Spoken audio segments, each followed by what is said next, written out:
ओम नमः शिवाय मित्रों, जय माता दी।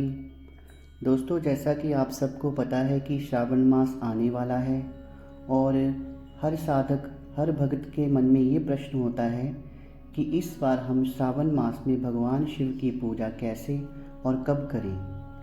दोस्तों, एक बात मैं आपको बताना चाहूँगा, इस बार 19 साल के बाद श्रावण मास जो है वो 60 दिनों का होगा, यानी कि 2 महीने का होगा। वैसे तो श्रावण मास 1 महीने का होता है दोस्तों, लेकिन 19 साल के बाद ये जो योग बनता है इसमें 2 महीने यानी कि 60 दिनों का होता है। तो हर व्यक्ति के मन में ये प्रश्न उठ रहा है कि हम जो 5 सोमवार के व्रत रखते थे वो इस बार हम कैसे रखेंगे, या फिर जो हम प्रदोष व्रत रखते हैं वो कैसे रखेंगे और पूजा की विधि क्या होगी। तो दोस्तों, आप सबका मेरे YouTube चैनल सच्चे भगत पर स्वागत है। अगर आप मेरे चैनल पर पहली बार आए हैं तो मेरी किसी भी वीडियो के नीचे जो सब्सक्राइब बटन है उसे प्रेस करके मेरे चैनल को सब्सक्राइब कर लें और बेल आइकन को प्रेस कर लें, ताकि आगे आने वाली वीडियोस का नोटिफिकेशन आप तक पहुंचता रहे और आपको हर सटीक जानकारी मिलती रहे। चलिए दोस्तों, शुरू करते हैं। इससे पहले कि मैं आपको श्रावण मास के बारे में पूरी जानकारी दूं, दोस्तों, आपने कभी सोचा है कि शिव की पूजा ही क्यों? शिव की पूजा इसलिए क्योंकि शिव तो भोले बाबा हैं, वो तो केवल एक लोटा जल से ही प्रसन्न हो जाते हैं। इसलिए अगर आप बहुत सारी साधनाएं करके थक गए हैं, देवी देवताओं को मनाकर थक गए हैं और आपको कोई सिद्धि प्राप्त नहीं हुई है, या फिर आपको किसी इष्ट की कृपा प्राप्त नहीं हुई है, तो आपको भी इस श्रावण मास में भगवान शिव की पूजा करनी चाहिए। क्योंकि दोस्तों, थोड़ी सी ही पूजा भाव से भगवान शिव प्रसन्न हो जाते हैं, एक लोटा जल में ही मान जाते हैं और वो साधक को मनचाहा वरदान जो है वो दे देते हैं। दोस्तों, एक बार की बात है, एक राक्षस था भस्मासुर। तो वो भगवान शिव की पूजा कर रहा था और वो हवन कर रहा था। हवन करते करते उसने अपना मांस काट काट कर हवन कुंड में आहुति देना शुरू कर दिया। कुछ ही आहुतियाँ उसने दी थी कि भगवान शिव अचानक से प्रकट हुए और उन्होंने बोला, वत्स, मैं तो केवल एक लोटे जल में प्रसन्न हो जाता हूँ, तुम अपने मांस को काट काट कर आहुतियाँ क्यों दे रहे हो, मेरी पूजा क्यों कर रहे हो। और उसी क्षण भगवान शिव ने कहा, वत्स, मांगो, तुम्हारी क्या इच्छा है, तुम क्या चाहते हो। तो भस्मासुर ने भगवान शिव से ये वरदान मांगा कि मैं जिसके सिर के ऊपर हाथ रखूं वो व्यक्ति भस्म हो जाए। इतना सुनते ही भगवान शिव ने उन्हें बिल्कुल रोका टोका नहीं या वरदान में कोई भी बदलाव लाने की कोशिश नहीं की और तथास्तु कह दिया। जैसे ही भगवान शिव ने तथास्तु कहा तो था तो वो असुर ही। उसके मन में ये बात आई कि क्यों ना पहले मैं अपने गुरु, अपने इष्ट पर ही इस चीज़ को आजमा कर देखूं, और वो अपने हाथ को फैलाकर भगवान शिव की ओर भागा। जैसे भगवान शिव की ओर भागा तो भगवान शिव भी देखकर आगे की ओर भागे। आगे आगे भगवान शिव और पीछे पीछे भस्मासुर। भगवान शिव के मन में आया कि आज तो ये भस्मासुर मुझे भस्म करके ही छोड़ेगा, इसलिए उन्होंने अपने मन में भागते हुए, भटकते हुए हरि नाम लिया और भगवान हरि का ध्यान किया।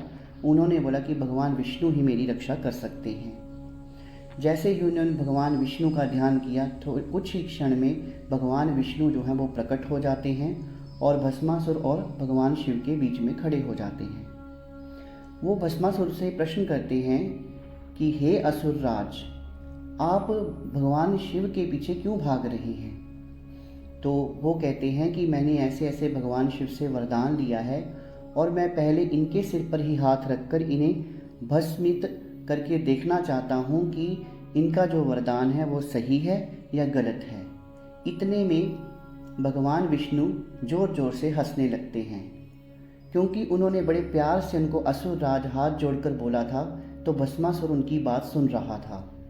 उन्होंने कहा कि ये तो एक नंबर का झूठा और मक्कार है, ये मेरे साथ भी इस तरह की मक्कारियाँ करता है। तुम ऐसे करो, एक बार अपने सिर के ऊपर हाथ रख के देखो, अगर तुम भस्मित नहीं होते हो, क्योंकि तुम भस्मित नहीं होगे, ये झूठा वरदान देते हैं, तो हम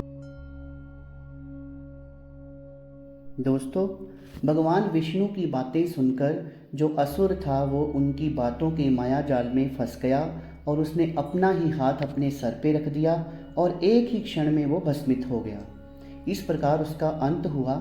जब उसका अंत हुआ तो भगवान विष्णु ने हाथ जोड़कर भगवान शिव को बोला कि कम से कम वरदान देने से पहले आप 3-4 बार विचार तो कर लीजिए कीजिए। लेकिन भगवान शिव है ही ऐसे हैं, वो किसी भी भक्त की थोड़ी सी भक्ति से प्रसन्न हो जाते हैं और उसे मनचाहा वरदान दे देते हैं। दोस्तों, इसीलिए श्रावण मास में पूजा पाठ करना बहुत ज़रूरी है। भगवान शिव का ये महीना होता है पूरे वर्ष में, और इस समय किया गया अल्प पाठ, अल्प पूजा, केवल 1 लोटा जल भी आप उनके ऊपर चढ़ा देंगे तो वो आपको मनचाहा वरदान जो है वो दे देते हैं। तो दोस्तों, अब बात कर लेते हैं कि जो श्रावण मास है वो कब से शुरू हो रहा है। इस बार श्रावण मास दोस्तों 4 जुलाई से लेकर 31 अगस्त तक रहेगा, और इसमें जो लोग सोमवार का व्रत करते हैं वो 4 से 5 सोमवार का व्रत करते थे। इस बार कम से कम 8 सोमवार का व्रत उनको करना होगा। आप अपनी डायरी ले लीजिए, पेन ले लीजिए, और मैं आपको वो सारी डेट्स बता देता हूँ जिसमें वो सोमवार आएंगे जिस दिन आपने व्रत करना है। तो दोस्तों, सबसे पहला सोमवार आएगा 10 जुलाई को, उससे अगला जो सोमवार है वो आएगा 17 जुलाई को, उससे अगला सोमवार 24 जुलाई को, और उससे अगला सोमवार 31 जुलाई को। और फिर अगस्त महीने में जो 4 सोमवार आएंगे वो 7 अगस्त को, 14 अगस्त को, 21 अगस्त को और 28 अगस्त को। इस प्रकार इन 8 सोमवार को हमने दोस्तों व्रत करना है। और कई लोग जो होते हैं वो प्रदोष व्रत भी करते हैं। तो जो प्रदोष व्रत करने वाले हैं उनके जो 5 सोमवार होंगे वो इस प्रकार होंगे: 15 जुलाई, 30 जुलाई, 13 अगस्त, 14 अगस्त और 28 अगस्त। और 15 जो जुलाई है उसको शनिवार होगा, 30 जुलाई को रविवार होगा, 13 अगस्त को रविवार होगा, 14 अगस्त को सोमवार होगा और 28 अगस्त को सोमवार होगा। दोस्तों, तो अगर आप सभी सोमवार के व्रत करना चाहते हैं तो वो कर सकते हैं, और जो व्यक्ति प्रदोष व्रत करना चाहते हैं वो ये 5 दिन जो मैंने आपको बताए हैं उनमें व्रत कर सकते हैं। दोस्तों, अब बात कर लेते हैं पूजा विधि की। इससे पहले कि मैं आपको इस श्रावण मास की पाठ पूजा की विधि बताऊं, उससे पहले एक बात मैं आपको और बताना चाहूँगा जो आपको किसी भी YouTube चैनल पे नहीं पता लगी होगी, कि जो श्रावण मास होता है उसमें जो शिव पुराण है उसको एक बार जरूर पढ़ना चाहिए, क्योंकि शिव पुराण का पाठ जो इन दिनों में करता है या शिव पुराण को पढ़ता है उसको भी भगवान शिव की अद्भुत कृपा जो है वो प्राप्त होती है। अब पूजा विधि जो है दोस्तों वो सरल है, क्योंकि आपको मैं बार बार कह चुका हूँ कि भगवान शिव तो 1 लोटा जल से ही प्रसन्न हो जाते हैं। उन्हें कोई विशेष विधि विधान की ज़रूरत नहीं है, और अगर आपके पूजा पाठ में कोई त्रुटि भी रह जाती है तो वो अपने साधक को इस माह में माफ़ कर देते हैं। तो आपने जो सिंपल पूजा पाठ करते हैं वैसे ही करनी है। आप पंचगव्य बना लीजिए, पंचगव्य बना लीजिए और उसे लेकर शिव मंदिर में रोज़ जाना है और भगवान शिव के ऊपर जल चढ़ाना है। भगवान शिव के ऊपर जल चढ़ाने से पहले आपने कार्तिकेय, गणेश, माता काली जो हमारी माता गौरा हैं, नंदी बैल पर पहले जल चढ़ाना है, और उसके बाद में शिव की पिंडी के ऊपर जल चढ़ाना है। दोस्तों, और आपने जब जल चढ़ाना है तो आपका मुख जो है वो उत्तर दिशा की ओर होना चाहिए, और आपने पूर्व दिशा की ओर से जल चढ़ाना है। आपका मुख जो है वो उत्तर दिशा की ओर होना चाहिए। दोस्तों, इस बात का हमने विशेष ध्यान रखना है। वैसे मंदिरों का निर्माण भी इसी प्रकार किया गया होता है, लेकिन अगर कोई मंदिर का निर्माण ऐसे नहीं हुआ है तो आप किसी और मंदिर में जाइए, क्योंकि अगर आप गलत दिशा से जल चढ़ाएंगे तो उसका आपके ऊपर नकारात्मक प्रभाव पड़ेगा।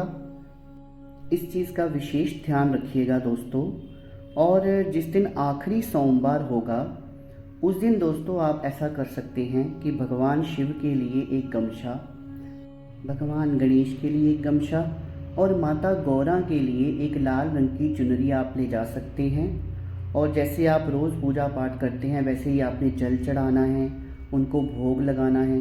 भोग में आप कोई भी फल चढ़ा सकते हैं, लड्डू चढ़ा सकते हैं, किसी भी तरह का प्रसाद आप चढ़ा सकते हैं। और साथ में भगवान शिव के ऊपर आप बिलपत्री चढ़ा सकते हैं, भांग धतूरा चढ़ा सकते हैं। ये दोस्तों आपको बताने की ज़रूरत नहीं है, आप सबको इस चीज़ का पता है। लेकिन आखिरी दिन जब आखिरी सोमवार होगा तो आप माता की चुनरी और भगवान गणेश और भगवान शिव का गमछा ले जाएं, उनको धूप दीप करें और जल चढ़ाएं। उसके बाद में आप उनके लिए कढ़ी चावल और कुछ मीठा बना के ले जा सकते हैं, या कोई भी पकवान जो आपको सही लगे वो आप बनाकर ले जा सकते हैं। पूड़ियाँ ले जा सकते हैं, कढ़ा ले जा सकते हैं, खीर बनाकर ले जा सकते हैं, तो वो साथ में ज़रूर चढ़ानी है।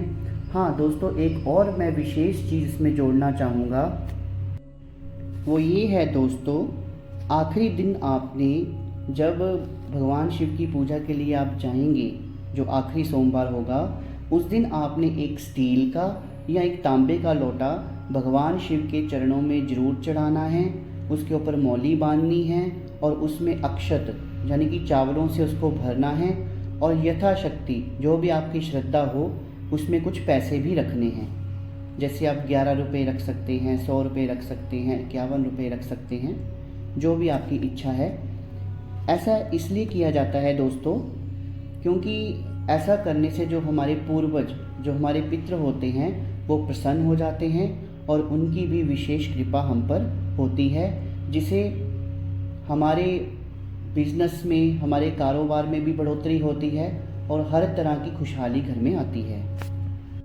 तो दोस्तों, श्रावण मास के बारे में जो जानकारी मैंने आपको दी, क्योंकि बहुत सारे साधकों को पता नहीं लग पा रहा था कि इस बार 19 साल के बाद 2 माह का श्रावण मास आ रहा है, तो उसमें क्या करना है, इसकी जानकारी मैंने इस वीडियो में देने की कोशिश की है और मेरे से जितना हो सका मैंने आपको समझाने की कोशिश की है।